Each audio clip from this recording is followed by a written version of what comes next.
They took my sister. The tiny whisper escaped from the 7-year-old boy's trembling lips as he stood before the most dangerous man in Harbor City. Tears streaked down his dirt-smudged face. Small hands clenched into desperate fists as he looked up with pleading eyes. Aiden Brooks didn't hesitate. The 27-year-old Mafia boss immediately dismissed his bodyguards with a sharp gesture, crouching down to the child's level despite his immaculate suit. "When?" he demanded, voice calm but urgent as his calculating mind already began mapping possibilities. The boy pointed toward Westlake Park with a shaking finger. 10 minutes ago. Men in masks. White van," he stammered between ragged breaths. "Mom's still searching. Police said it hasn't been long enough to help." A muscle twitched in Aiden's jaw as he processed the boy's fragmented description, his mind already calculating potential escape routes and holding locations. The Harbor District operated under his unspoken jurisdiction, every warehouse and shipping container accounted for in his mental inventory. The child's hands were scraped raw from falling while running to find help, tiny droplets of blood smearing his torn jeans. Such details rarely penetrated Aiden's professional detachment, yet something about this boy's desperate courage resonated with memories he'd spent years burying beneath ambition and power. Aiden's jaw tightened at the mention of law enforcement's dismissal. Children were absolutely off-limits in his code, a line no one crossed without severe consequences. Something dangerously protective ignited within him as he guided the boy toward his waiting Bentley. "What's your name?" Aiden asked, already typing rapid instructions to his security team, while his driver prepared for immediate departure. The sophisticated network that controlled the Harbor District would be mobilized within moments, eyes watching every street corner and dock entrance. Charlie hesitated briefly before climbing into the luxurious back seat. "Mom said never get in cars with strangers," he mumbled, even as exhaustion momentarily overtook his panic. The leather seat seemed to envelop his small frame as he blinked at the array of technology surrounding him. "Smart woman, your mother," Aiden replied, sliding in beside him. His voice dropped to a dangerous register that made even his veteran driver straighten to attention. "But today, you made the right call coming to me." The sleek vehicle pulled alongside the park, where a woman paced frantically near the playground, phone pressed to her ear. Her chestnut hair whipped around her face as she argued with someone, free hand gesturing emphatically while desperation etched itself across her features. Charlie tumbled from the car shouting, "Mom!" before she could process the luxury vehicle or the imposing figure emerging behind her son. Relief flashed across her face, quickly morphing into protective suspicion as she pulled Charlie close, shielding him instinctively. Aiden assessed her in one comprehensive glance. The worn but carefully maintained clothes, the protective stance, the intelligence behind her wary green eyes. "I understand your daughter has been taken," he stated without pretense. "I have resources to find her within hours, not days." The woman's grip tightened on her son's shoulders, wariness battling with desperation. "Why would you help us?" she asked, voice barely steady as she fought to maintain composure. The stranger before her radiated power and danger in equal measure. Charlie looked up at his mother with surprising conviction. "He made calls and everyone listened, Mom. He can find Zoe." The child's simple assessment of power cut through adult complexities, focused only on what mattered, bringing his sister home. Aiden maintained a respectful distance, recognizing her maternal instinct to protect her remaining child from potential threats. "Every minute counts in these situations," he explained, keeping his tone measured. "My resources aren't constrained by protocols or jurisdictions. I'm Rebecca," she finally offered, decision made as she extended her hand with surprising steadiness. Time was slipping away, and whatever this man's motives, he represented Zoe's best chance. She's 12, has braces, and was wearing a red hoodie. Aiden's phone buzzed with incoming information as they spoke. Security cameras caught a partial plate heading east toward the industrial district, he announced, already guiding them toward his vehicle with newfound urgency. "We have a 20-minute window before they reach the docks." Rebecca climbed into the unfamiliar luxury car, keeping Charlie pressed against her side as the vehicle accelerated smoothly into traffic. Her mind raced through scenarios, each more terrifying than the last as she fought to maintain composure for her son's sake. "Do you have a photo?"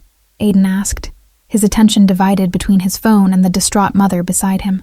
His network was already scanning traffic cameras across the eastern corridor, while teams positioned themselves strategically throughout the harbor. With trembling fingers, Rebecca unlocked her phone and pulled up a recent picture of Zoe. Her daughter's smile beamed from the screen, braces gleaming and eyes crinkled with happiness, completely unaware of the danger that would find her just days later. The photo captured Zoe mid-laugh during their weekend hike at Blue Ridge Overlook, her auburn hair catching sunlight through forest canopy. Rebecca remembered that moment vividly. Their rare day off together, picnic lunch packed despite tight finances, the children's delight at simple pleasures she struggled to provide consistently. Aiden studied the image with unexpected tenderness, his analytical gaze softening momentarily as he absorbed details beyond mere identification purposes. "She has your smile," he observed quietly, the personal comment slipping through his professional facade before he returned to tactical planning. "Perfect," Aiden murmured, immediately sending the image to multiple contacts with encrypted instructions. His efficiency spoke of experience with urgent situations, though Rebecca couldn't bring herself to question exactly what kind of emergencies this man typically handled. The car turned sharply toward the industrial district, leaving behind residential comforts for increasingly gritty surroundings. Rebecca stared out at abandoned warehouses and shipping containers, her anxiety mounting as she realized how many hiding places existed in this labyrinth. "Why Zoe?" Aiden asked suddenly, eyes narrowing as he considered potential motivations. "Random kidnappings are rare," he continued, watching Rebecca's reaction carefully, especially with this level of planning and execution. Rebecca shook her head, bewilderment evident in her expression. "We're nobody," she whispered, the painful truth of their ordinary struggles spilling out. "I work 2 jobs just to make rent in a decent school district. We don't have money for ransom." Charlie leaned forward from his mother's protective embrace, his young face suddenly serious. "The man watching us at school last week had the same van," he stated with childlike certainty. "I told Zoe, but she said I was being dramatic." Rebecca's head snapped toward her son, shock evident in her widened eyes. "What man, Charlie? Why didn't you tell me someone was watching you?" The revelation added another layer of horror to an already unbearable situation. "I didn't want to worry you more," Charlie admitted, lower lip trembling as guilt washed over his small features. "You already work so much and come home tired." Zoe said she'd handle it. Aiden exchanged a meaningful glance with his driver as new information altered their approach. "Targeted, not opportunistic," he stated flatly, already adjusting parameters on his phone. "That changes our search pattern and narrows potential locations." The car slowed as they approached a section of warehouses near the eastern dockyard. Aiden's phone lit up with an incoming message that made his expression darken dangerously. "They've switched vehicles, but we caught them on a security camera 3 minutes ago." Rebecca pressed her fingertips against cold window glass, staring at the maze of industrial buildings before them. "She must be so scared," she whispered, the thought of her daughter's terror threatening to unravel her fragile composure completely.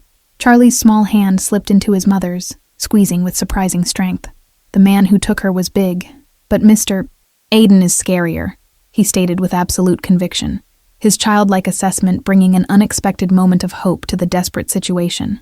Aiden directed his driver to stop at a strategic distance, unwilling to alert the kidnappers to their approach. "Stay here," he instructed Rebecca firmly, his tone leaving no room for argument as he prepared to exit the vehicle. "Charlie needs you safe." The warehouse district's familiar grime and decay contrasted sharply with Rebecca's ordered world of classroom schedules and bedtime stories. She surveyed the rusted metal structures and abandoned equipment, realizing how invisible such places remained to ordinary citizens navigating their daily routines. Aiden checked his watch. Precisely 97 minutes had passed since Charlie first approached him on Oak Ridge Avenue. In his experience, the first 2 hours of a kidnapping determined survival odds with mathematical precision, each passing minute diminishing chances by calculable percentages that he refused to share with Rebecca. "I'm coming with you," Rebecca countered immediately, maternal determination overriding any sense of self-preservation. Her eyes locked with his, challenging the man who clearly wasn't accustomed to having his orders questioned. "She's my daughter." Something resembling respect flickered across Aiden's features, before he nodded once, retrieving a sleek phone from the car's console. "Take this. Direct line to me," he explained, already coordinating with his team through his earpiece. "First sign of trouble, you take Charlie and run." The industrial complex sprawled before them like a rusted maze, the setting sun casting long shadows between abandoned equipment and weathered buildings. Aiden moved with practiced stealth, signaling for Rebecca to follow his path exactly as they advanced. 2 of Aiden's men emerged silently from different directions, acknowledging their boss with subtle nods, before pointing toward a warehouse at the far edge of the property. The fading daylight glinted off something metallic as one passed Aiden, a compact object Rebecca couldn't identify. 3 men inside, the taller security operative reported in a low voice, maintaining a professional distance from Rebecca and Charlie. Girl is in the northeast corner, appears unharmed but restrained. They're waiting for a boat that docks in 40 minutes. Rebecca's breath caught painfully at the confirmation that Zoe was alive, relief mingling with renewed urgency as the implications of waiting for a boat registered fully. They were planning to transport her daughter somewhere else, somewhere they might never find her. Aiden absorbed the information with cold calculation, his expression hardening as he issued precise instructions to his team. The transformation from the man who had gently addressed Charlie to this commanding presence was jarring, yet oddly reassuring under the circumstances. "I need you to wait here with Mac," Aiden told Rebecca, gesturing toward one of his most trusted men. His tone remained kind but firm as he added, "Charlie stays completely out of sight. No matter what sounds you hear, don't come inside until I call." Charlie tugged at Aiden's sleeve before he could turn away, his small face serious beyond his years. "My sister has asthma," he whispered urgently. "Her inhaler is in her backpack. She gets scared and then can't breathe good." The information altered Aiden's approach immediately, urgency replacing methodical planning as he signaled to his team with new directives. Medical complications meant time was even more critical than they'd initially calculated, especially with Zoe likely experiencing extreme stress. 4 men moved into position around the warehouse with practiced precision, communication flowing through nearly imperceptible gestures and earpiece confirmations. Rebecca watched in stunned silence, suddenly grasping the magnitude of resources this stranger had mobilized for her daughter. 2 minutes, Aiden stated, checking his watch before meeting Rebecca's eyes with unexpected gentleness. "When this is over, we'll need to talk about why someone targeted your family specifically. There are patterns here that don't make sense." Before Rebecca could respond, Aiden had vanished into the shadows between buildings, moving with lethal purpose toward the warehouse where her daughter was being held. The last crimson rays of sunlight disappeared beyond the horizon, plunging the dockyard into darkness.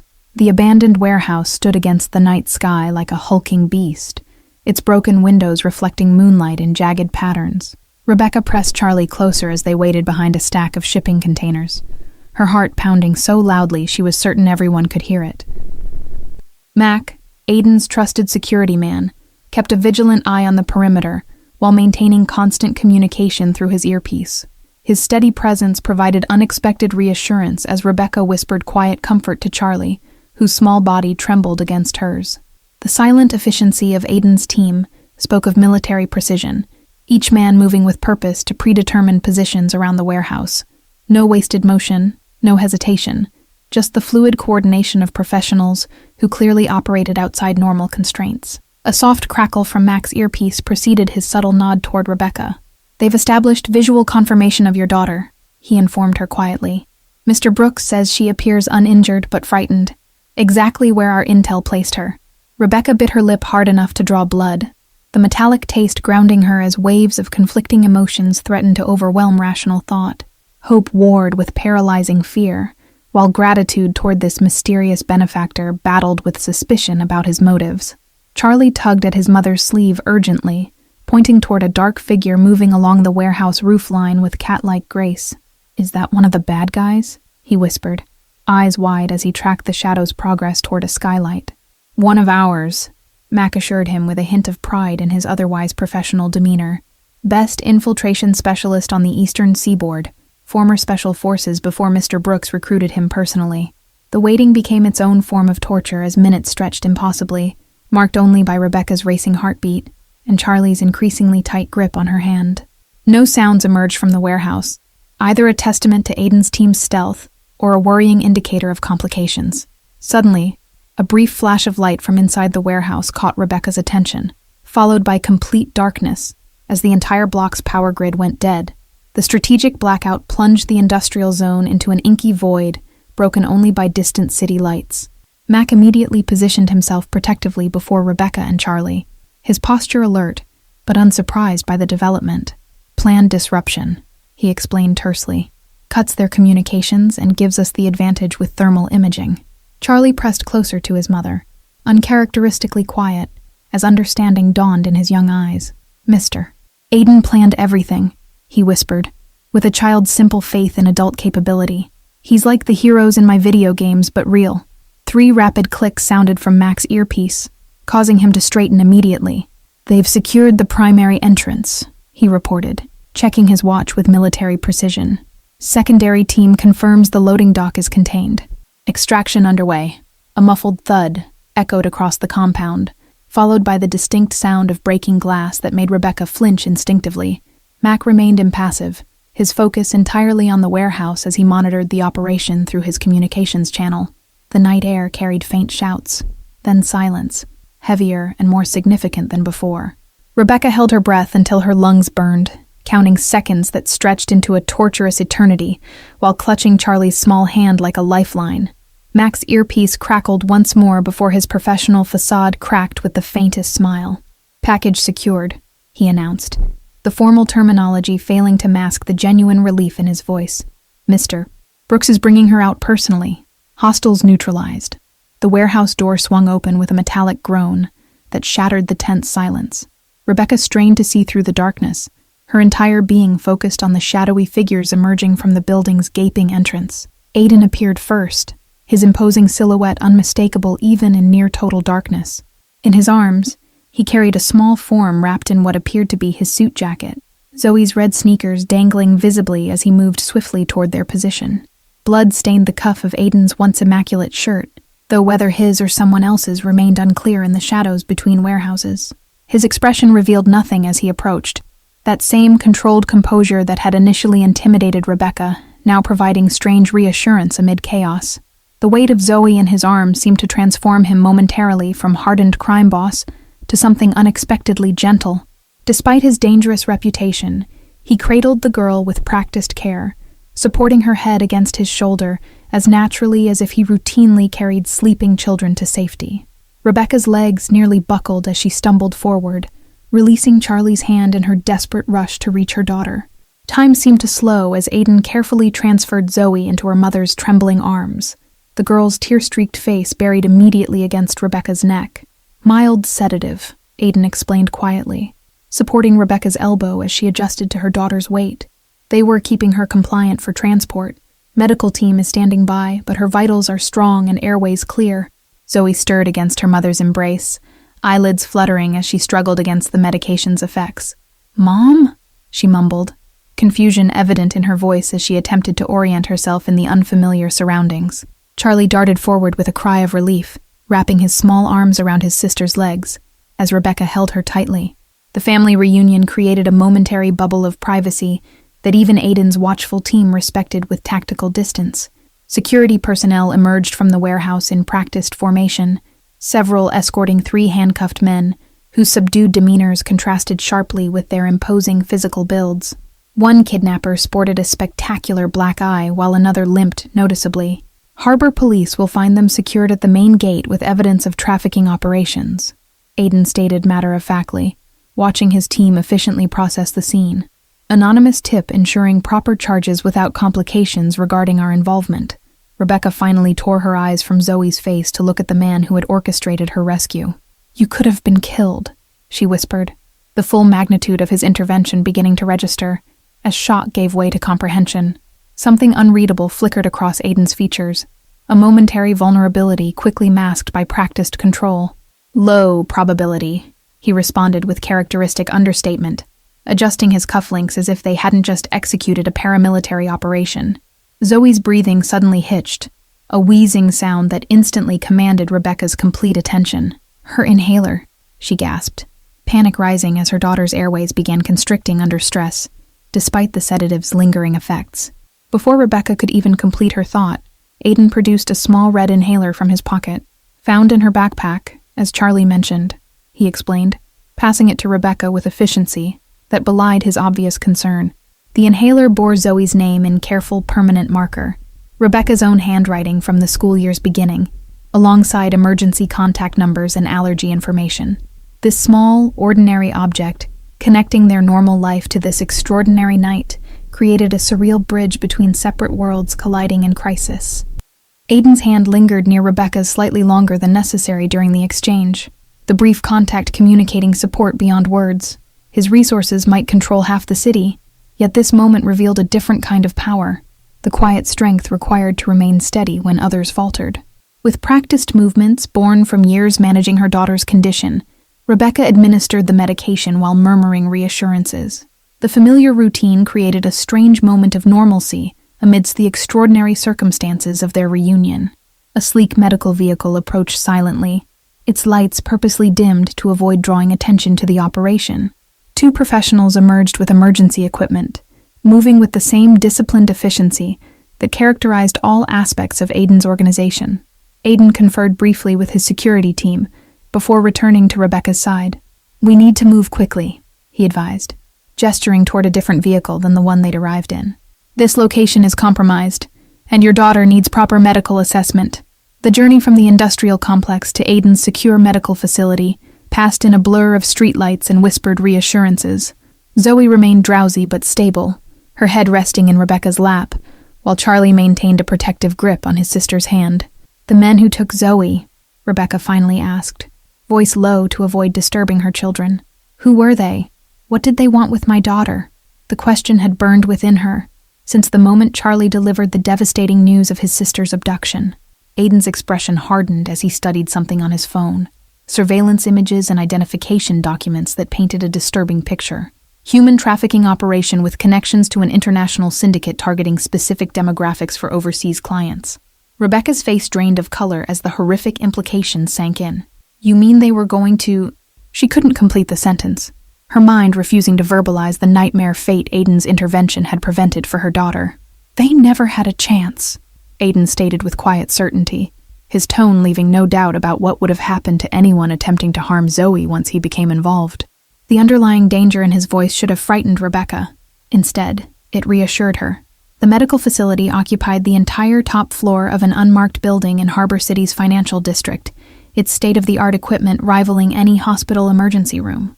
Professional staff greeted them with practiced efficiency, immediately focusing on Zoe's condition. Charlie refused to leave his sister's side, his young face set with determination that brooked no argument from even the most experienced medical personnel.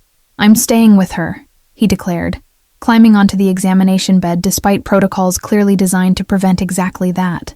Rebecca watched as physicians conducted thorough examinations, confirming that beyond mild sedation and emotional trauma, Zoe had escaped physical harm. The competence surrounding them reinforced her growing realization about the extent of Aiden's influence and resources. Aiden maintained a respectful distance from the medical procedures, engaged in quiet conversation with his security chief, while occasionally glancing toward the family with an expression Rebecca couldn't quite decipher. Something beyond professional obligation reflected in his watchful gaze. Medical staff moved with practiced efficiency, their credentials suggesting backgrounds in emergency trauma and pediatric care rather than standard clinic experience. Rebecca wondered briefly how many gunshot wounds and suspicious injuries these professionals had treated without documentation, their skills apparently reserved exclusively for Aiden's organization. The examination room's cutting-edge equipment and pharmaceutical supplies rivaled any hospital's emergency department, yet existed completely outside regulatory oversight. This parallel medical system operating in shadows represented another layer of Aiden's influence extending beyond legitimate business ventures into essential services, maintaining his operations' independence. "They knew her routine," Aiden stated when Rebecca finally joined him by the panoramic windows overlooking the city lights. "The park, her asthma, the timing between your jobs, all indicating surveillance over multiple weeks before making their move." Rebecca pressed her palms against cool glass, steadying herself against revelations that continued to shatter her perception of their ordinary life. "But why us? We're completely unremarkable. I teach elementary school and wait tables. We barely make ends meet." Aiden hesitated, clearly weighing how much information to share while respecting her fragile emotional state. "Your former husband's gambling debts," he finally explained, watching her reaction carefully. "He owed significant sums to dangerous people before disappearing 2 years ago." The revelation struck Rebecca like physical blow, memories of her ex-husband's promises and subsequent abandonment taking on sinister new dimensions. "He left us with nothing," she whispered, anger displacing shock as pieces aligned into horrifying clarity. "They took Zoe as payment," Aiden confirmed, his controlled tone failing to completely mask his disgust at the arrangement. "Your daughter for canceled debt. Standard practice in certain circles when conventional collection becomes impossible." Charlie appeared beside them, his small hand slipping into Aiden's with natural trust that momentarily stunned the hardened crime boss. "Thank you for saving my sister," the boy said simply, exhaustion evident in his drooping shoulders, but gratitude shining in his eyes. The next morning found them in Aiden's penthouse, overlooking Harbor City's glittering skyline, the children sleeping peacefully in a guest suite after their ordeal. Rebecca cradled a steaming cup of coffee between trembling hands, the adrenaline crash leaving her exhausted, yet unable to rest. "Your husband worked for me briefly," Aiden revealed, breaking the contemplative silence as he joined her by the floor-to-ceiling windows. Low-level accounting position, access to financial data but not operations. He skimmed funds, assuming we wouldn't notice. Rebecca's bitter laugh held no humor, as pieces of her past rearranged themselves into painful new patterns. "Classic Scott, always looking for easy money without consequences," she murmured, memories of unexplained cash gifts and sudden disappearances gaining sinister context. The city sprawled below them like a living entity, early morning fog rolling in from the harbor as Aiden studied her reaction with careful assessment. "When he disappeared, we assumed he'd met with an unfortunate accident, not uncommon in his circles.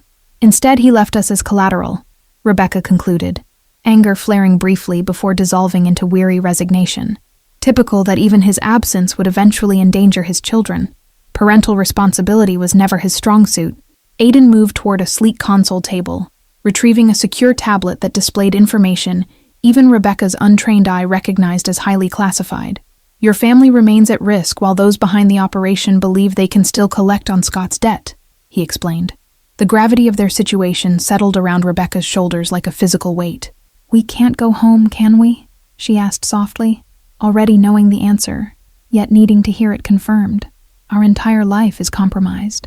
"Not permanently," Aiden assured her, unexpected gentleness in his tone as he outlined their options. "My security team has secured your apartment and retrieved essential items. The children's school has been informed of a family emergency requiring temporary absence." Rebecca set her cup down with deliberate care, turning to face the man who had irrevocably altered her family's trajectory within hours of meeting them. "Why are you helping us?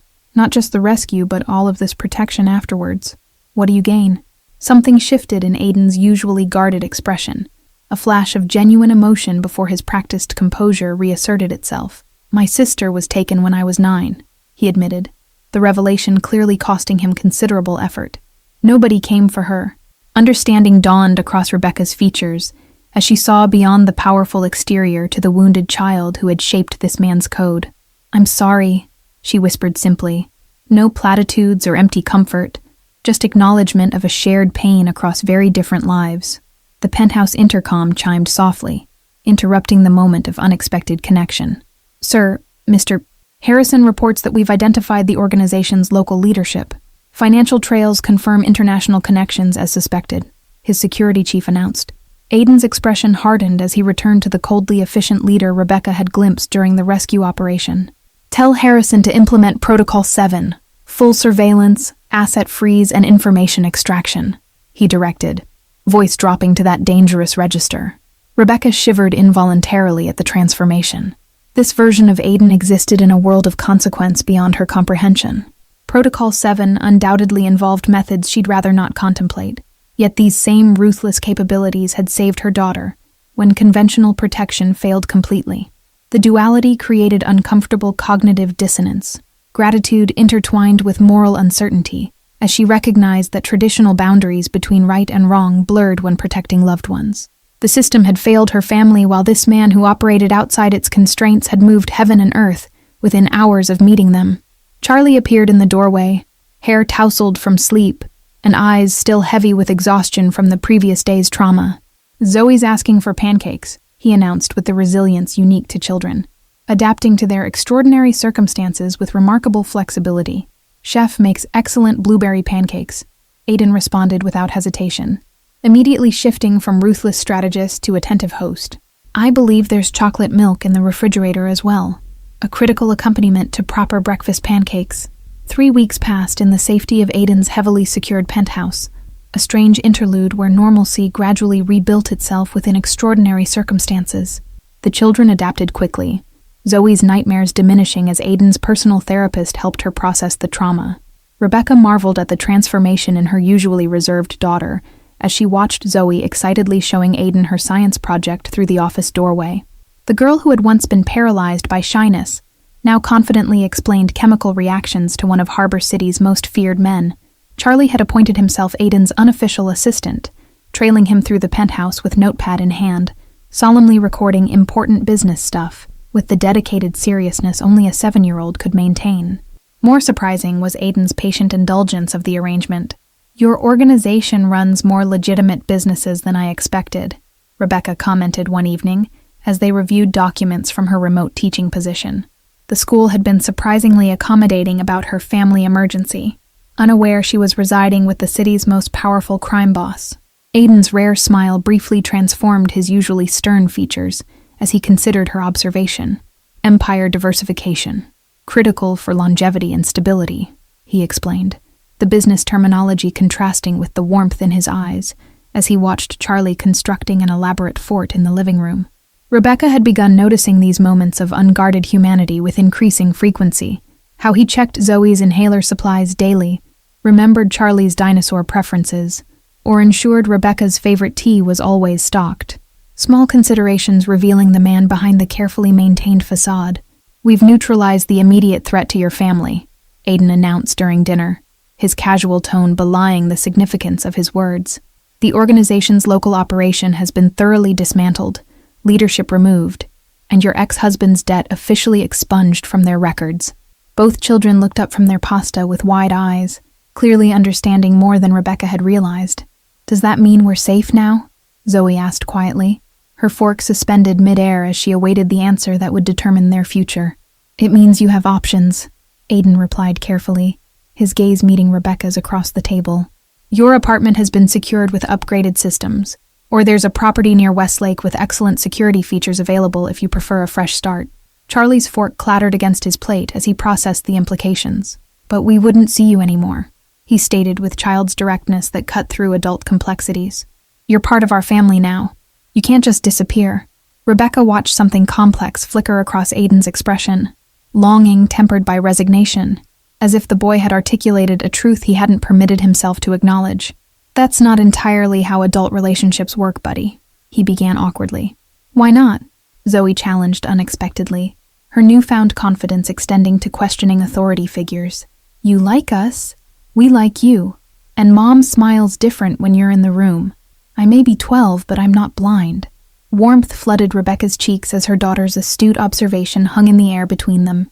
"Perhaps this conversation requires adult privacy," she suggested, mortification battling with something dangerously close to hope as she met Aiden's startled gaze. Later that evening, after the children had finally surrendered to sleep, Rebecca found Aiden on the penthouse terrace, silhouetted against the city lights. "They've grown attached to you," she offered softly, joining him at the railing. "Not just gratitude, genuine attachment. They deserve stability, normality, everything my life can't offer," Aiden responded, conflict evident in his unusually unguarded expression. "Your daughter deserves school dances and science fairs without armed security scanning for threats." Rebecca studied his profile in the ambient city glow, seeing beyond the power and danger to something unexpectedly vulnerable. "Perhaps what they deserve is happiness and protection, both of which you've provided more effectively than anyone in their lives." Aiden reached for her hand, a gesture so uncharacteristically uncertain it revealed volumes about his internal conflict. "My world doesn't forgive weakness or vulnerability," he admitted quietly, thumb tracing absent patterns across her knuckles.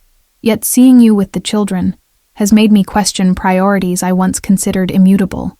The harbor lights reflected in the whiskey he'd barely touched, amber liquid catching city glow as Rebecca contemplated the extraordinary circumstances that had brought them to this moment. A dangerous man standing at a crossroads, contemplating a path he'd never considered viable, one involving school recitals and family dinners alongside his empire of carefully calculated power. Streetlights illuminated the subtle changes in Aiden's expression as her words penetrated carefully constructed defenses. For someone accustomed to transaction-based relationships and loyalty purchased rather than earned, the children's genuine attachment represented unfamiliar territory navigated without his usual strategic advantage. The penthouse terrace offered panoramic views of Harbor City's glittering skyline, the same streets where Aiden had built his empire through calculated decisions and controlled violence. Yet Rebecca sensed that despite commanding vast resources and wielding significant influence, true connection had remained elusive until a desperate boy approached him on a suburban street. The transition happened gradually, then suddenly, Rebecca and the children returning to a new home near Westlake Park, while maintaining a connection with Aiden that defied conventional definition. Security systems, driver services, and weekend visits created a strange bridge between their worlds. "You're dating a mafia boss," her colleague Jennifer whispered incredulously during lunch break, having spotted Aiden's distinctive car at school pickup the previous day. "The same man whose name makes hardened criminals cross the street when he's approaching." Rebecca stirred her coffee thoughtfully, no longer shocked by the dual nature of the man who had become central to their lives. "I'm dating Aiden," she corrected gently. "The man who reads Charlie bedtime stories using different voices for each character and checks Zoe's science homework." 3 months into their unconventional relationship, Rebecca stood in Aiden's walk-in closet, adjusting his tie for a rare formal event he'd invited her to attend. "Your associates will have opinions about your involvement with a kindergarten teacher," she noted, smoothing the Italian silk with careful fingers. "My associates' opinions ceased mattering the moment a 7-year-old boy trusted me to save his sister," Aiden replied, capturing her hands in his. "Some choices transcend business considerations. You and the children have become non-negotiable priorities." The charity gala represented Rebecca's first official appearance in Aiden's public world, her elegant burgundy dress a stark contrast to her usual practical wardrobe. Whispers followed them across the ballroom, as Harbor City's elite reassessed the power dynamics of a man they feared appearing genuinely captivated by a woman from outside their privileged circle. "Brooks has gone soft," a business rival muttered to his companion, voice carrying just far enough for Aiden to overhear as they passed. Domestic bliss dulling his edge, playing family man with some rescue project and her kids. Rebecca felt Aiden tense beside her, his hand tightening momentarily around hers before relaxing with deliberate control. "Not worth the cleaning bill for my suit," he murmured in her ear, his restraint more telling than any confrontation about how his priorities had shifted. Later that evening, as they swayed together on the dance floor, Rebecca observed the careful distance maintained by other attendees, respect and fear creating a perimeter around them, even in the crowded ballroom. "Is it always like this for you?" she asked softly. "Isolation is typically an occupational advantage," Aiden admitted, his usual guardedness softened by the intimacy of their dance. "Until recently, I considered it a necessary component of effective leadership, rather than a sacrifice." The evening ended abruptly when Aiden's security chief approached with urgent information requiring immediate attention, a familiar interruption in their developing relationship. "Family emergency," Aiden explained to his business associates with newfound ease in the deception. Rebecca waited in the car, concern mounting as Aiden engaged in intense conversation with his team outside the venue. His expression remained controlled, but she had learned to read the subtle indicators of serious trouble in his posture and gestures. "Your ex-husband has resurfaced," Aiden explained, once they were moving through the city streets, his calm delivery failing to mask the danger implicit in his words. "Scott apparently feels sufficient time has passed to attempt collecting on information he stole before disappearing." Fear flashed briefly across Rebecca's features before resolving into determined anger. "He doesn't get to disrupt our lives again," she stated firmly, years of single-parenting hardship having forged unbreakable protective instincts. "The children have finally found stability and happiness." Aiden studied her with newfound appreciation, recognizing the steel beneath her gentle exterior that had first drawn him beyond mere obligation. "I've always handled threats efficiently," he noted with careful neutrality. "However, given your involvement, I wanted to discuss options rather than proceed unilaterally." Their worlds had truly merged in that moment, Rebecca's unwavering maternal protection aligning perfectly with Aiden's strategic elimination of threats, creating something formidable that transcended their different backgrounds. "We protect our family," she stated simply, the plural pronoun acknowledging what had gradually become truth.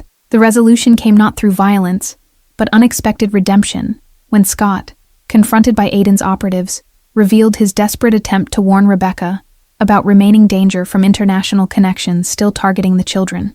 His information, though outdated, provided valuable confirmation of Aiden's existing intelligence. "He's not the same selfish man who abandoned us," Rebecca acknowledged after reviewing the security footage Aiden provided. "Still fundamentally flawed, but attempting something resembling responsibility, however misguided the execution. 1 year after Charlie's desperate whisper had changed their lives forever, Rebecca stood in Aiden's penthouse, now legally their shared home, watching her children happily preparing for a family dinner with the man who had transitioned from savior to partner to father figure through quiet consistency and unwavering protection. The engagement ring caught afternoon sunlight, its subtle elegance reflecting Aiden's understanding of Rebecca's preference for meaningful over extravagant. He had presented it not with grand gestures, but during a quiet moment after the children were asleep, acknowledging that their unconventional beginning had evolved into something neither could have anticipated, yet neither would relinquish. Behind closed doors, Aiden had begun the complex process of transitioning his organization toward legitimate enterprises exclusively, a transformation requiring delicate negotiations and strategic maneuvering spanning years, rather than months. The legacy he now envisioned extended beyond power and control to creating something his newfound family could openly embrace without shadows or necessary secrets. Zoe arranged place settings with meticulous precision, her confidence blossoming under Aiden's subtle encouragement of her organizational talents. The dining table that once hosted tense negotiations now centered family game nights and homework sessions, its expensive surface occasionally marred by art projects Aiden never complained about. Charlie proudly demonstrated his newly acquired chess skills, explaining strategies with exaggerated seriousness, while Aiden listened with genuine interest rather than feigned patience. The boy who once whispered desperately for help now moved through rooms with secure belonging, his nightmares replaced by ambitious plans involving Aiden's patient mentorship. Thank you all for following this story. If you're enjoying it, write in the comments where you're watching from. And don't forget to like, subscribe, and share the video, as your support is important for me to continue here.